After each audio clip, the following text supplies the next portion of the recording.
Hey everybody, this is Talkative Carl back again for another Christmas movie review.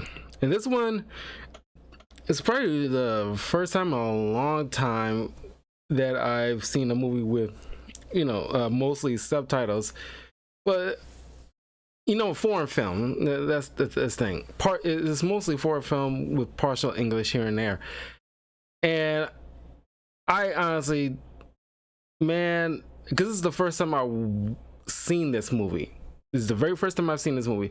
It's called Joyeux Noel, French for Merry Christmas, and it is directed by Christian Carrion, written by him as well.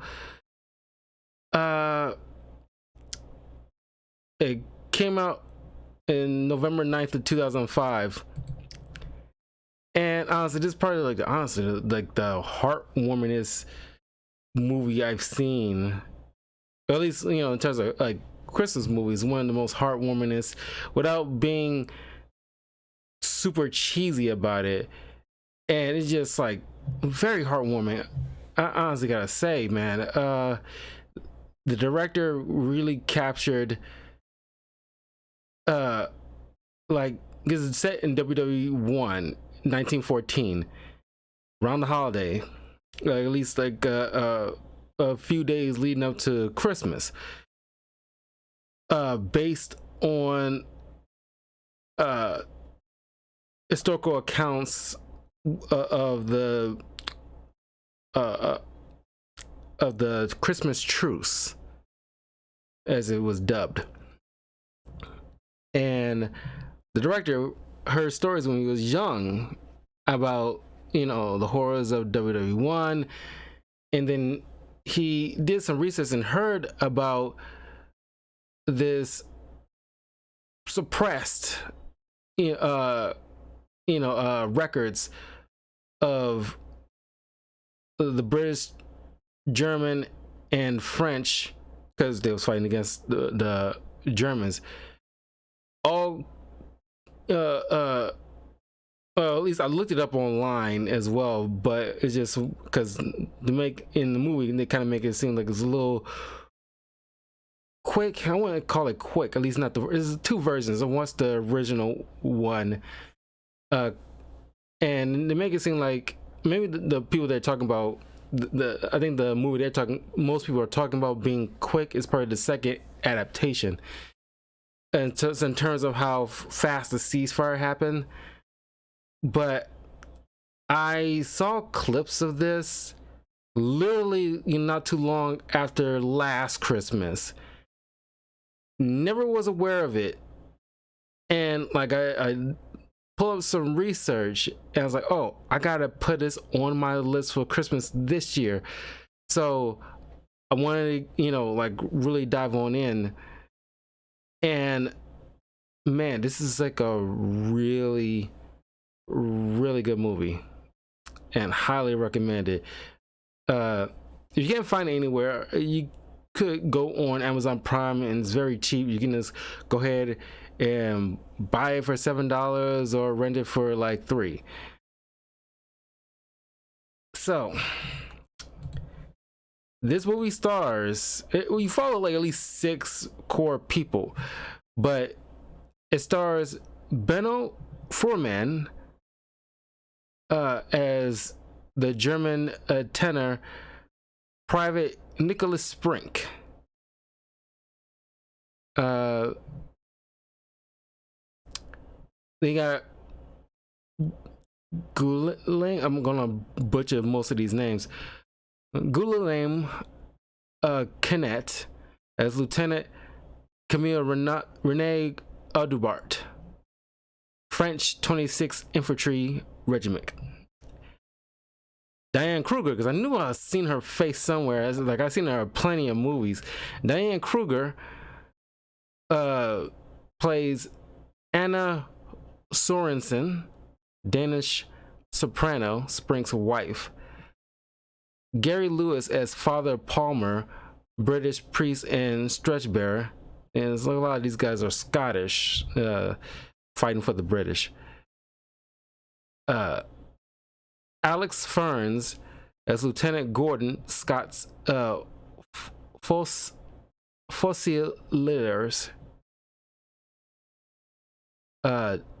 Danny Boone as Private Punchell, Alderbert's Batman. And get this, I couldn't even believe this. You never know who will be famous down the line, but Daniel Bruhl, Baron Zemo himself, look, that guy, plays Lieutenant Horstmeyer, German 93rd Infantry Regiment, who, get this, was a Jewish German soldier who's married to a French woman.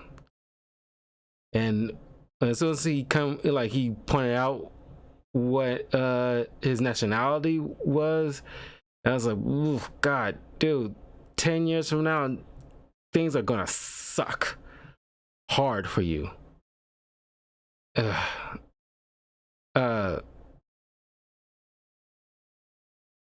And you already got the director himself, Christian Carrion, as the British medical orderly. So you got like the main people here. So yeah, this is set in 1914, you know, right when like the early days of WWE1. And the way it opens is, it kind of sets the tone here in terms of like how military soldiers, I want to say indoctrinate, but kind of like get into young children's heads, especially when like WWE 2 and Vietnam, where it's like make the enemy seems monstrous because the Nazis, you know, played into this super heavily. That's why they, you know, were such, you know, just criminals. It is the fact that if you see your enemy like a dog or a monster, it makes it more easier for you to pull the trigger, because you know, you take that humanity away. But as a whole, for you know like as like military soldiers, because that's the running theme here. It's like at least partly, it's like you got, you know, like, you know, soldiers have to separate themselves, you know, to some extent in order to be able to do the job they need to do. Otherwise, you can't really get nothing done when you're fighting for your country, which sucks. So you see these 6 various people get, you know, like what their life are, you know, the lives, what they've got going on before the call to action, you know, like, you know, call to arms has been announced. Essentially, they've been drafted. So, of course, if you've seen like a fair amount of, you know, period movies based in WW1, you already get like the understanding of like, you know, trench warfare and like how grueling it was. And some historians that I looked up, you know, make certain comments about how, like, because we all get this kind of idea that WW2 is probably like the worst, you know, like the violent one of war in history, but at least modern war in history. But you know, some theologians, but historians, you know, push back on the fact that we keep skipping on the fact that it's called the Great War for a reason. It was like the first major thing. You got like, you know, mustard gas, and you know, there's certain things that you know, certain rules of engagement that was deployed that afterwards was stopped being deployed moving forward because it was just, you know, way too cruel even for war. So, you know, I can see the argument. So like, yeah, like the World War I is probably like the more brutal one, because like afterwards, it's like, okay, there's certain things that happen here we cannot repeat again because this is kind of like really effed up. Because I don't think they, afterwards, that nobody ever deployed, at least from my understanding, nobody ever deployed mustard gas since WW1. Because I know for a certain they use mustard gas, because I remember, because I did my spoiler review of Tolkien, period piece based on J.R.R. Tolkien, who is the writer for like the Lord of the Rings films, and he was a soldier in WW1 at the time, before he starts, like, at least gave him inspiration to write his famed Hobbit novels. And he experienced chemical warfare like that. So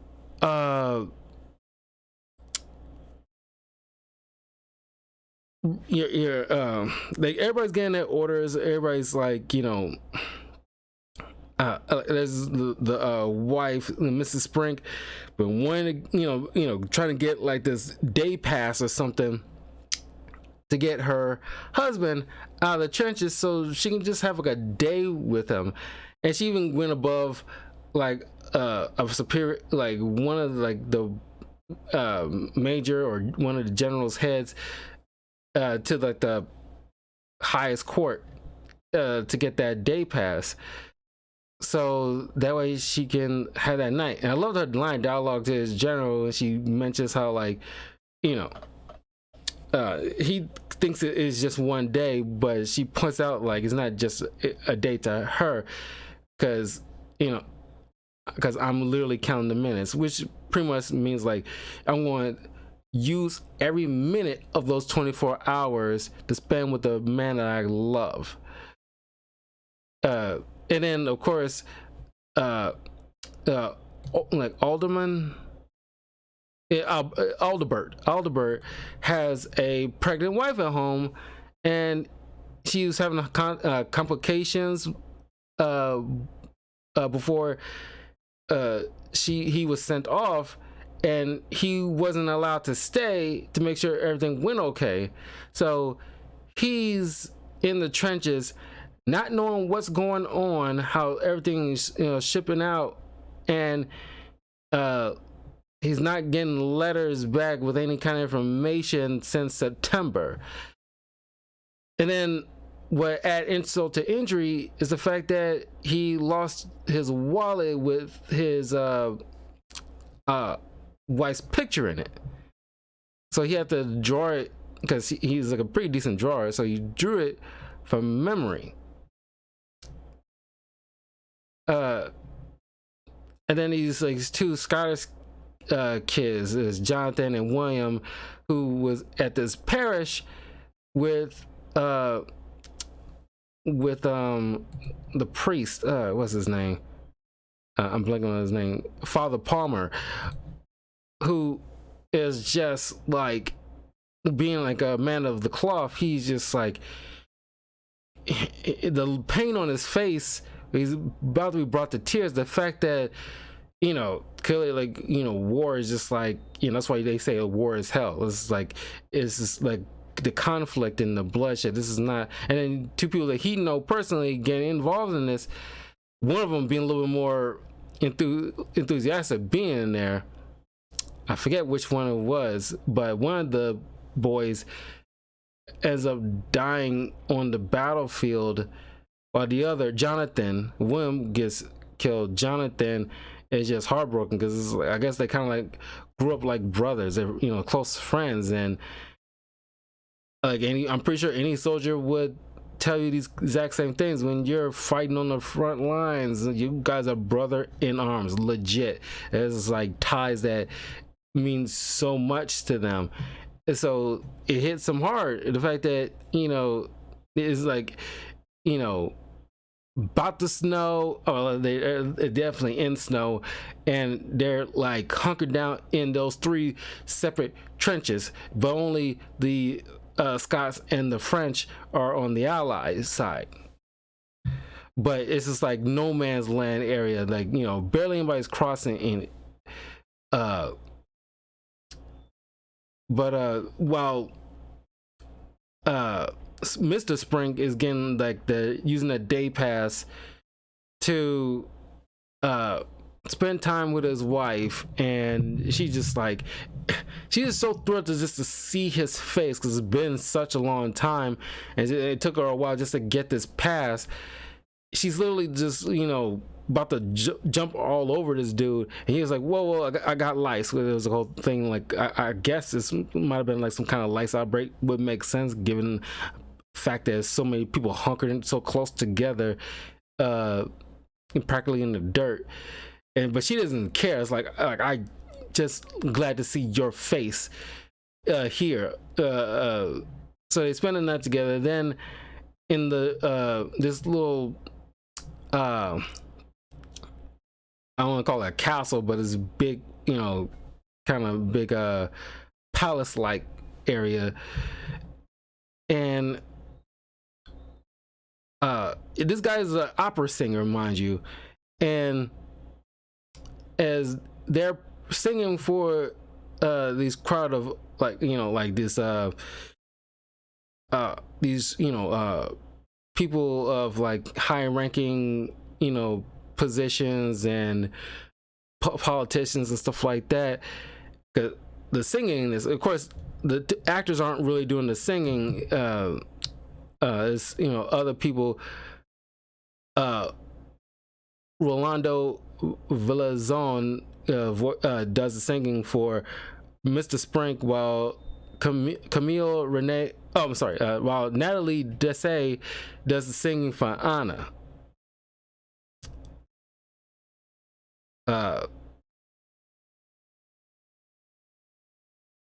And it's beautiful singing voice. Got admit, I'm not a huge opera guy, but like I appreciate this. It's like, wow, this is really good singing. I ain't gonna front on that.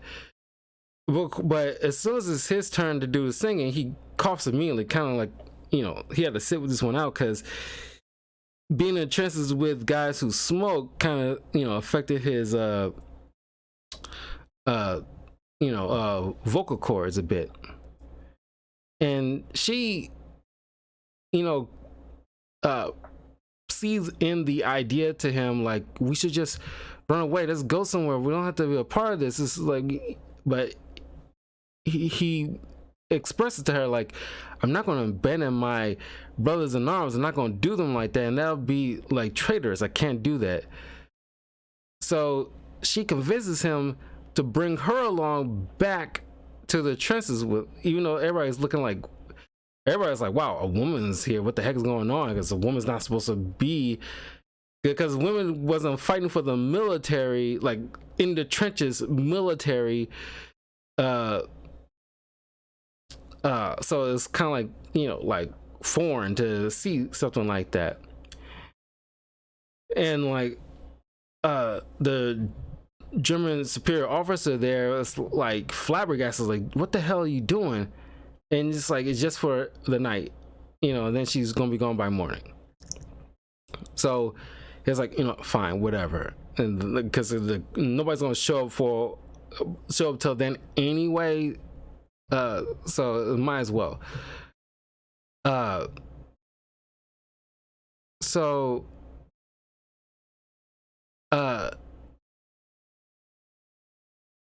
each so it's Christmas Eve. Everybody's pretty much like, okay, no one's gonna do anything. They just listen, okay, it's Christmas Eve, no one's gonna do anything, so we're just gonna like just kind of just chill until like the next day. Then while everybody's enjoying some alcohol, because since it's gonna be close to the holiday, each of these soldiers superiors respectively sent over like Christmas, little mini Christmas trees and alcohol, a bunch of like cake and just like larger rations, just to have since they're not gonna be home, they should celebrate the holiday in like a pretty decent you know, conditions as as it stands for the moment. The Scots then start playing on their bagpipes and singing, you know, singing carols. Then, after they were done, the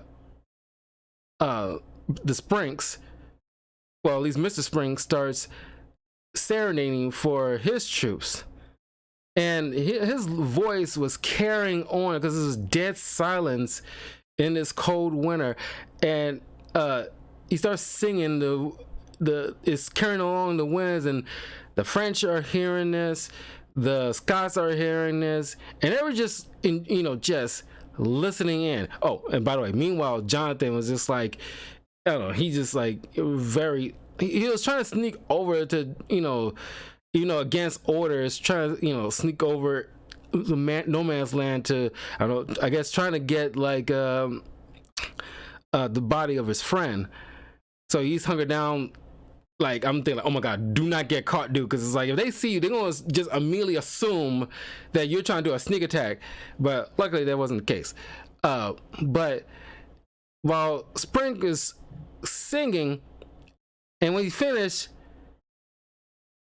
all the Germans hearing like a loud applause coming from the French and the Scots, and they just peered over and they just stand up just like applauding.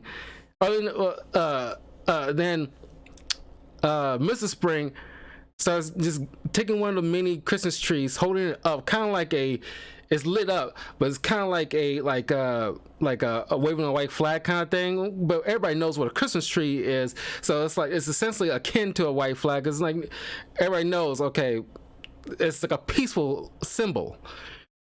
And he starts singing "Silent Night" in German. And we all know the melody, so we know it's Silent Night. And then German superior is like, he's getting up and walking out in no man's land, and the superior's like, what you doing? Get down. But then the Scott starts playing on the bagpipes along with the song, and everybody's peering over, and everybody just singing along. It's honestly like, the way this whole movie is shot is beautiful. It's very well done.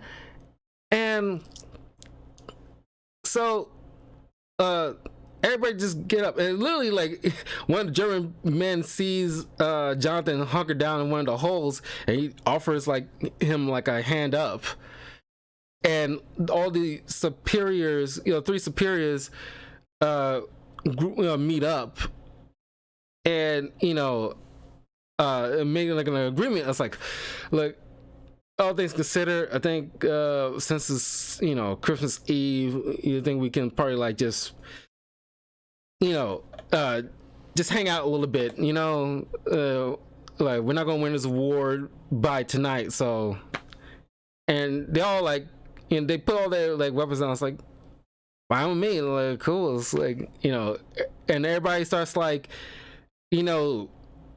just immediately start swapping pictures of their girls back home. One German, it was a little hesitant because I like this because it's not quick, because the German offered one of the Scots a piece of his chocolate, and he was like, no, I'm pretty sure it's Frenchman. He was like, okay, you try it first. So he was like, okay. He takes a piece, eats it, hands him, and then the Frenchman gives a champagne bottle to the German, while the German gives the chocolate to him, and in exchange, it's just camaraderie and just enjoying it. And there's this cat, by the way, that travels between from the German side over to the French side, and one of the Germans calls him starts with an N, like Nikolai, Nicole, something like that. But the French named the cat something else, and the cat answered to that one. I think that starts with a T. I can't remember.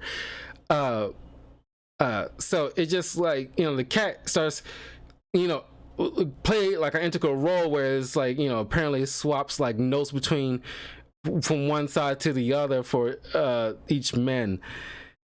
And so they all just sit down and just chill, like, just grab a pint and just talk about, like, what they're going on with them before the war. And the most sweet, honestly, my favorite moment of this film personally is the fact that, the German and the Scot asked the Frenchman. I know I keep calling the Frenchman Scott, and like this is hard for me to remember names like that. I'm not good with names. But Horsemeyer and Gordon asked Camille, do he has any pictures of his girl? And he says, like, I did, but I lost it somewhere, and I drew a picture of her as best I could, but it's not as good as like a photo. And Hosmeyer looks at it and he asks, like, wait a minute, do you live at such and such address? And he looks up to them like, yeah. And he pulls out like a wallet, and is like, I think this is your wallet, because it was like a battle a few days ago that went on, and I guess the Germans came by after where the Frenchmen were, and I guess Horsemeyer found it, kept it, and is like handed to him like, hey man, this is your wallet, man. It's like, and it was like a sweet. Honestly, it was a sweet moment. It's like, yeah. It's like, it's kind of like they pretty much like swapping Christmas presents in a sense, where they just giving back his wallet, and it was just like, it meant so much to him because the fact that like he got a pregnant wife at home, soon to deliver, that he won't be there for. He doesn't even know if it's going to be like a boy or a girl. And the fact that he lost his wife's photo was insult to injury. You probably could give a damn about that wallet. It's the photo that meant like more to him than anything else. And the fact that he got it back is like, it's you could tell he was choked up about that. So then the Father Palmer starts giving like a sermon to all the troops, and he does so in like Latin and English, and Mrs. Spring starts singing some church music, I guess, hymns. And so afterwards, everybody starts, they end the night with everybody going back to their respective trenches and everything like that.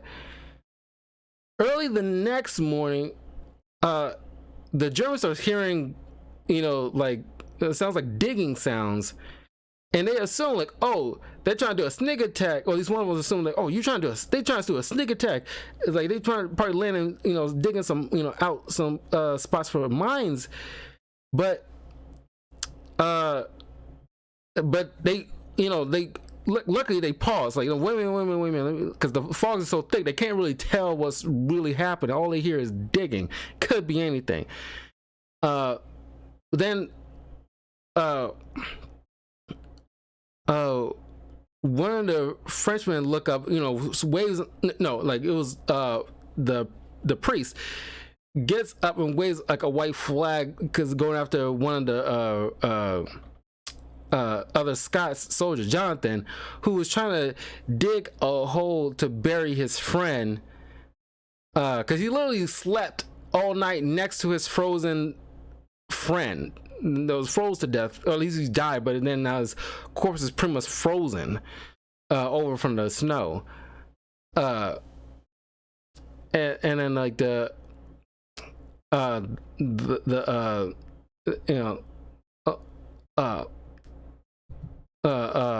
I keep blanking on his name, Aldebert. He gets to the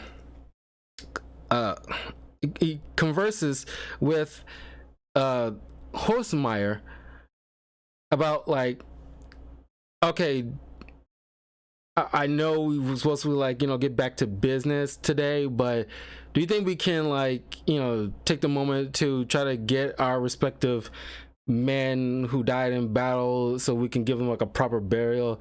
And it's like, yeah, that's probably like a good idea, and it probably helps the morale of these men who lost comrades. And so they spent most of the morning, giving each of their fallen comrades a proper burial, while the priest, said like a prayer. It's another like another genesis, like the fact that it shows the fact that despite there's always a room for a healthy amount of cynicism, but more often than not, when it comes right down to it, push comes to shove, and this is something like I learned from like Captain America and Superman as a kid growing up, that when push comes to shove, humanity as a whole would like, there's always a few outliers, but humanity as a whole would come together when they see something like, there's always something that unifies them, and it shows like the core of humanity and what it can achieve. And we're not just, animals that's in from themselves for the most part.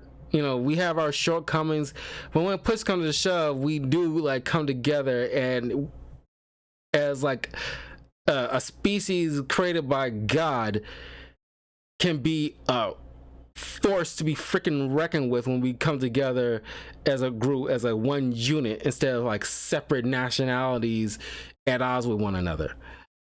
But then you see like a conversation between the Sprinks, and the fact that she's supposed to be going on, getting to this car ride back home, but she just wants to be with her man, and he wants to be with her, but he has a duty, and she's convincing him like, just forget all that.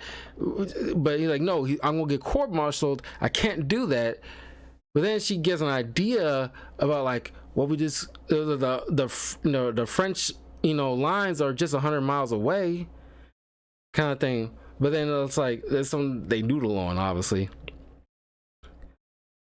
But then at a certain point,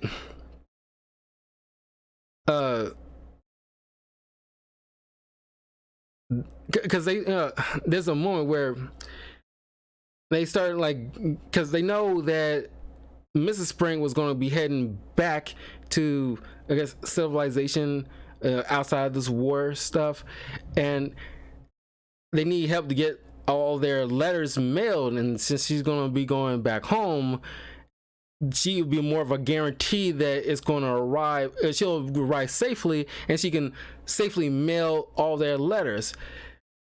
And of course, it doesn't work out, because she and her husband, in the end, stay over the French lines as prisoners, just to make sure they stay together and out of this war, because they never even want to be. He never really want to be a part of this, but he had like a duty. And so like they had to get the letter sent via the French way. But before all that, they they end up spending another day like drinking coffee and just playing football and just playing cards and all this, just having like a fun day. It's like a large cookout essentially, minus the whole cook part. It just playing games and just enjoying Christmas Day. It's Christmas Day. But then the day is coming to an end. It's like, well, they gotta get back to business. And even though they share like a rapport, it's like, maybe in another life we could have been friends, and like uh, and when the freshman was like the Horsemeyer make a mention about like, you know, one day maybe we'll get, you know, maybe one day when we take over, when we occupy France, maybe you and I can grab a pint. And the Frenchman is like, you don't have to occupy France in order to grab a pint with me, man. It was just like a fun little jab at each other, and they just wishing each other good luck in this war. Hope you survive. It's almost at a certain point where it's like, you know, you had like a sports game and just wishing each other good game, essentially. Like, you know, like, you know, like most of these guys are gonna die in this war. The fact that in this little bubble of a moment, they just kind of like just wishing each other good luck. You know, no, essentially no hard feelings kind of situation. And it's kind of wild when you hear that you're in the one of the most brutal wars in at least modern history, and you're essentially wishing each other good luck and hope you make it out, because like you guys are cool people. But then because there was like a moment that was kind of seedy here. I didn't know where it was leading to. I thought it was some idiot trying to do some underhanded stuff, but because he was, you know, one of, I think that the Frenchman was asking what are the, well, they all share, you know, so it wasn't just one-sided. But they asked like one of the German soldiers, like, because it was this guy, one of the Frenchmen we followed too, who had this big clock that goes off every 10 o'clock in the morning, because he, before the war, he always has coffee with his mom 10 o'clock in the morning, and like bike rides home. He does that like, I think like almost every day or something like that. There's like a moment he has with his mom, and so he brought his like loud ass clock that, you know, those old style clocks that, you know, has a little small hammer that dings the little bell areas. He has that going off, and one of, you know, the horseman asked, like, you know, I hear that, you know, like that clock ringing, like what's up with that? And you know, Alderman mentions like, yeah, that's because it's the Batman, his Batman. He's like, yeah, he you know, has like that clock with him because he doesn't know what time it is half the time, so he want to know when it's 10 o'clock in the morning so he can have his coffee, because that's what he does with his mom every morning. And it's kind of sweet, even though that alarm sound is annoying as all hell.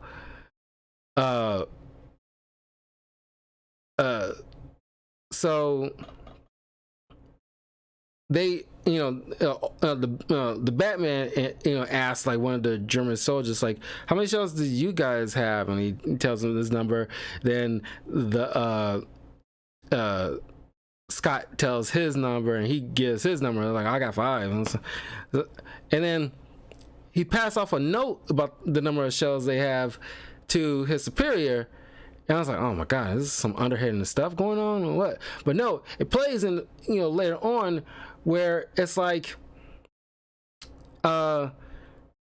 when, because like, you know, Horsemeyer and Mr. Spring had like a tiff, essentially, where it's like, you know, when they're trying to have like, you know, a meal, he is like, oh well, are you gonna like, you know, start shooting after you just had like a ball game with them and had drink of coffee with them? You're gonna, because he wants to go with his wife, but he's like, can't do that, because, you know, because they missed their time, and he is like, well, they gonna think you deserted, so you're gonna end up getting arrested in a couple of weeks. And of course, he was like, I could tell that wasn't going on here, because like you want to go back and start shooting at these people after you just had a drink of coffee with them, and you know what's going to happen in a little while, because knowing that the German army is going to start shelling the area where the Allies are. So Horsemeyer gets up, walks to no man's land, goes over to the French trenches and mentions to them, look, in 10 minutes you guys gotta come over to our trench, because in 10 minutes our army is going to start shelling this spot. So I'm pretty sure you might be safe in our spot. So all the Scots and the Frenchmen, all the soldiers get up, go over to the trenches of the German side, while all the bombs are going off over there, which they would have been killed immediately. And so the one of the Gordon, the Scott Fusilier, he mentions like, they're gonna probably retaliate too, so you should probably get your man to come over to our thing. So they all get up, go over to like I think like the Scott or the German side, while the German side is getting bombarded with bombs. And I can't imagine Mrs. Spring, because right now she's like, she never experienced like battle warfare, and this is like real stuff to her. And I imagine she's taking it in stride as much as she can. So they all go back to their respective trenches. It's like wishing each other good luck. But as soon as those letters get mailed, everybody's starting, like at least all their superiors started to get wind of like what really going down, because I guess they checked the mails or something, and they get wind of what had happened. So now one of the Scots superiors, there's a bigger superior, there's one that's kind of like a turned up mustache, and it's like like, how dare you. It was like a funny moment earlier where he's all like chastising the priest for not being at a post he's supposed to be at, because he's trying to nurse the injured on the front lines.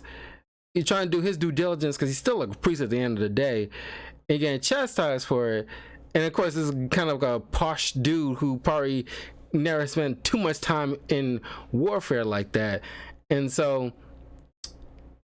he think he knows where he's going. And then like the Palmer is like, sir, the quickest way out is this way. Oh. And then as he's directing him out, one of the soldiers like fires off a rifle earlier, almost alarming the Germans, because they don't know what the heck is going on over there. And it's and of course like that snotty posh superior is like, oh my god, bloody hell, and everybody's just it got me. That was really, really funny. It's just moments of levity like that kind of balance out like the seriousness of the nature surrounding it, so it's greatly appreciated.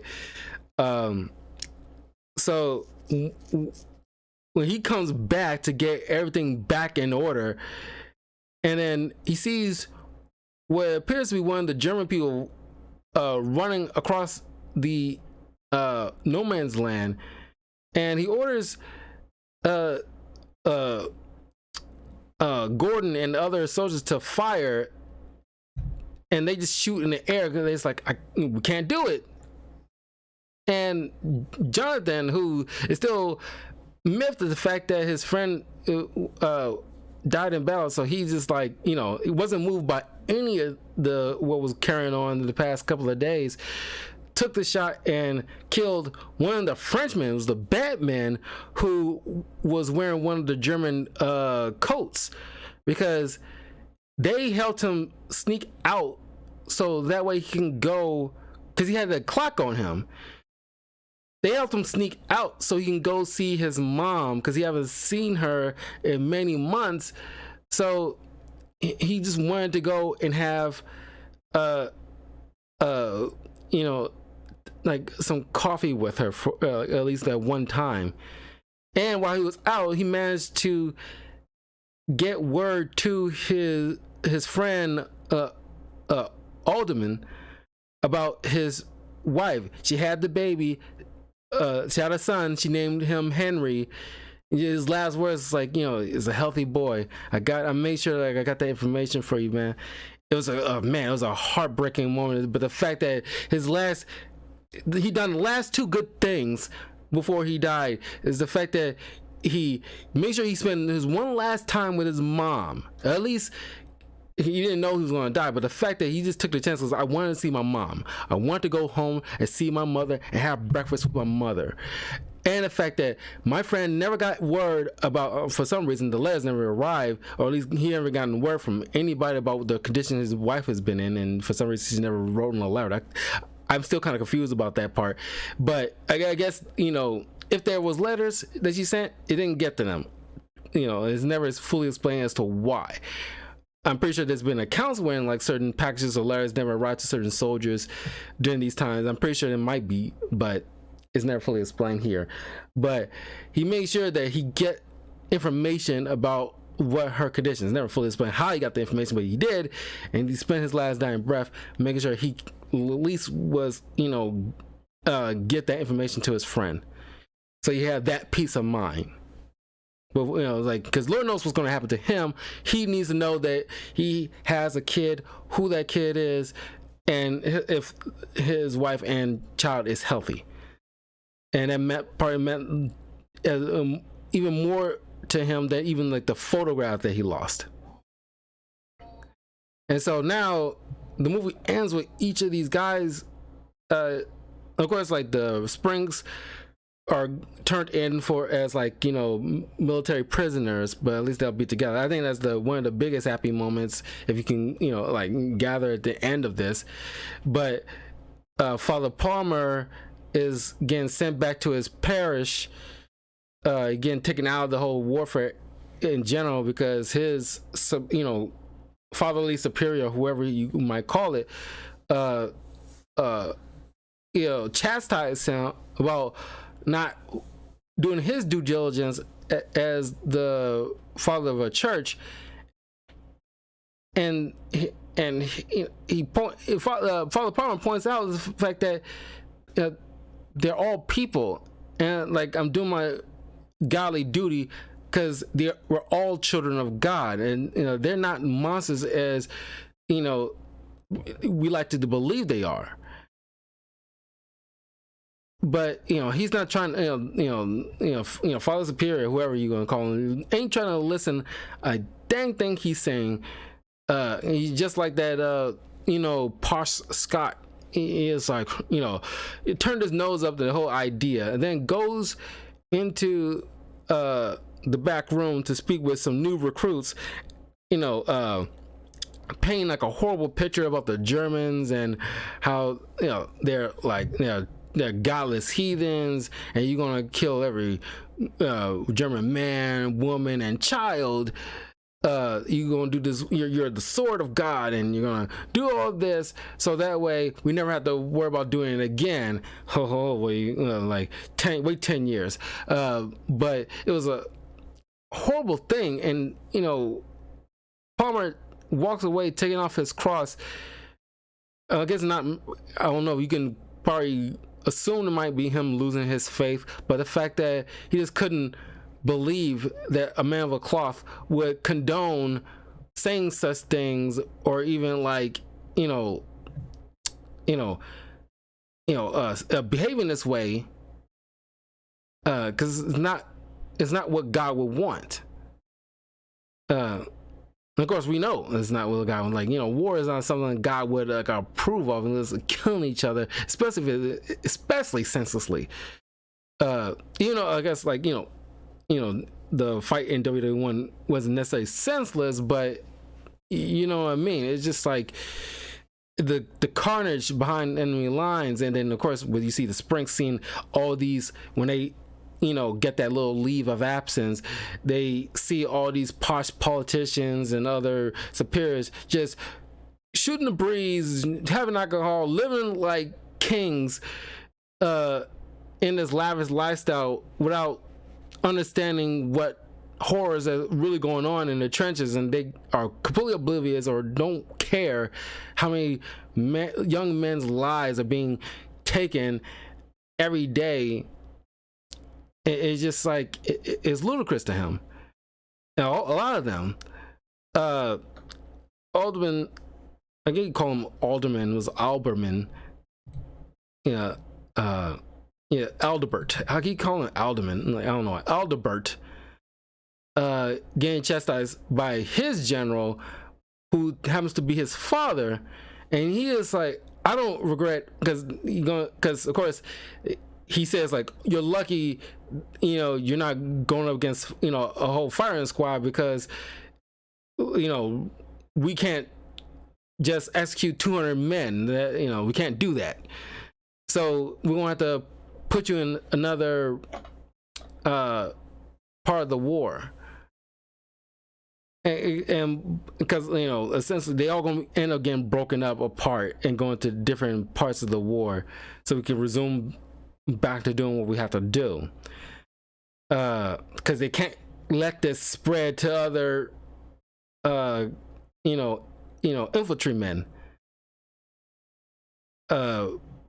But Aldebert is like, I don't regret fraternizing with all those men. Those are good men. You spend time with them, you talk with them, you see that they're not villains. They're young men who's fighting for their country as much as we're fighting for ours. But we know, like, we don't want to do this. They're good people, and it's like, I don't regret any of this stuff, because it's like we saw the humanity in each other.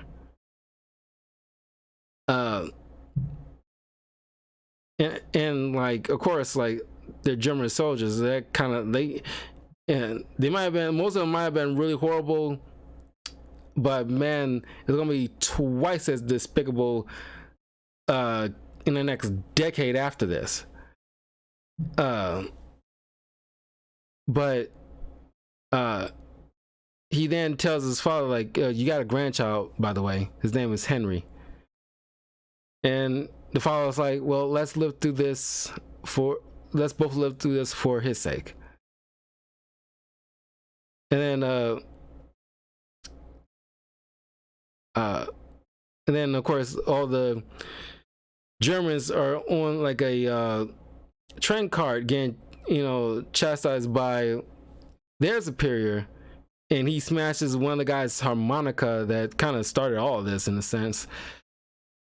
And he looks at Hausmeyer, and he knows full well that he's part Jewish, and kind of seeds what will eventually happen down the line. And he gives this kind of snarky remark where you know what he means, where it's like, oh, they'll just give a uniform to anybody these days. And he walks off, and they have to go off to another part of the battlefield. And they start humming a Christmas carol in like a British song, humming it, and it's like kind of infuriating this guy as they're being carted away.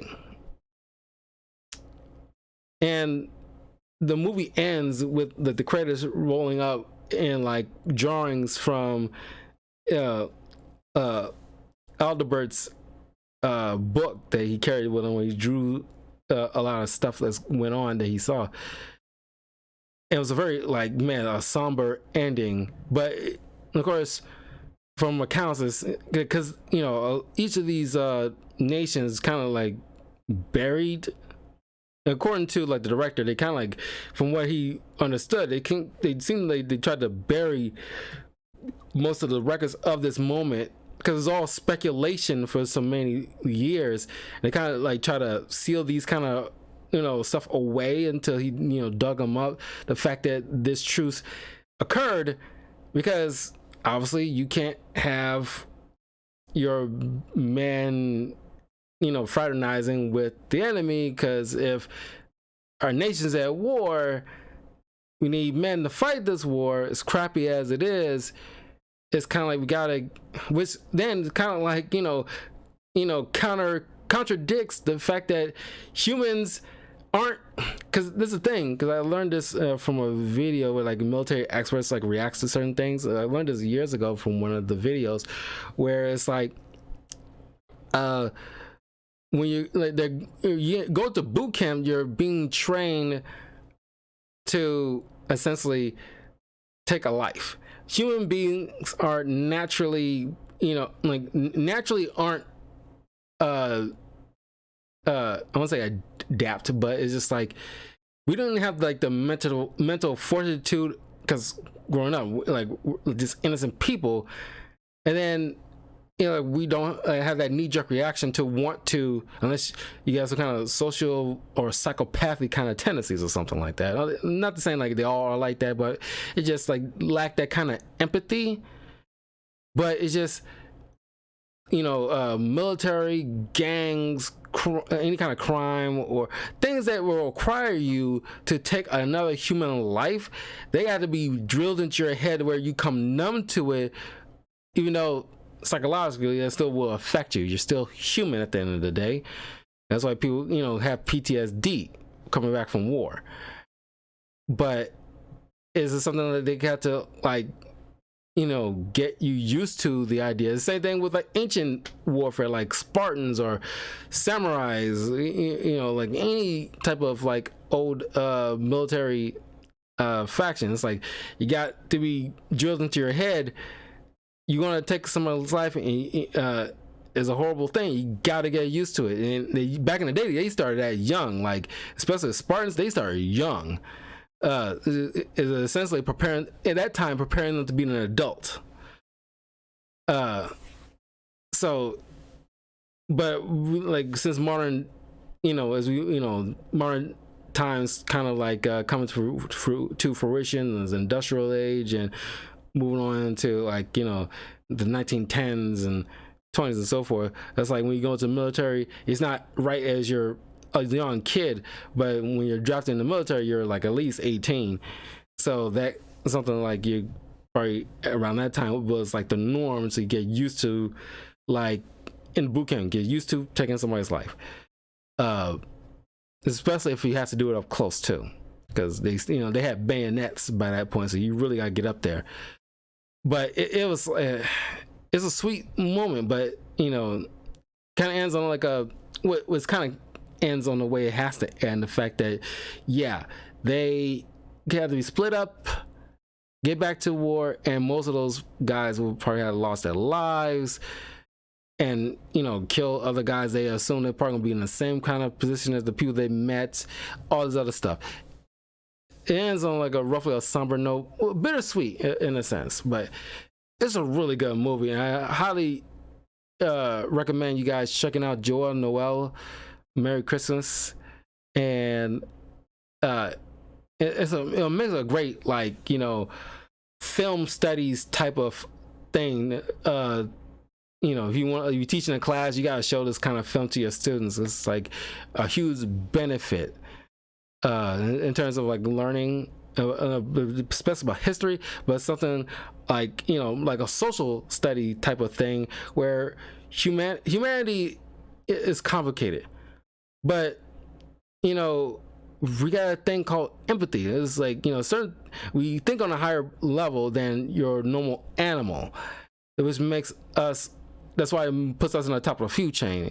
We're able to reason, and it's like we're just adept at just making friends. You ever been to like go to like a party? Last night I went out to like a Christmas bar crawl, and I dance among people, complete strangers, and just have camaraderie. It's just human beings are social creatures. We're not, our knee-jerk reaction isn't to just kill each other. We usually just pal around and get to know each other and just make friends and form social groups. It's why we built society off of that mostly. So it's just like, man, it just speaks to the human spirit in a way, which is what Christmas is supposed to be about: the human spirit and the strengthness of that spirit, the fortitude of that spirit. But that was Joyeux Noel. If you've seen this movie, leave a comment below. Let me know what you think. Like and subscribe, share it with your friends. Like I said, it's a highly recommend. I really enjoy this film, and I will see you guys later on for more Christmas movie reviews. The next two is gonna be a little bit more fun. This was a little bit more of the somber, sweet type of film that I did in a while. and I'll see you guys soon. Peace.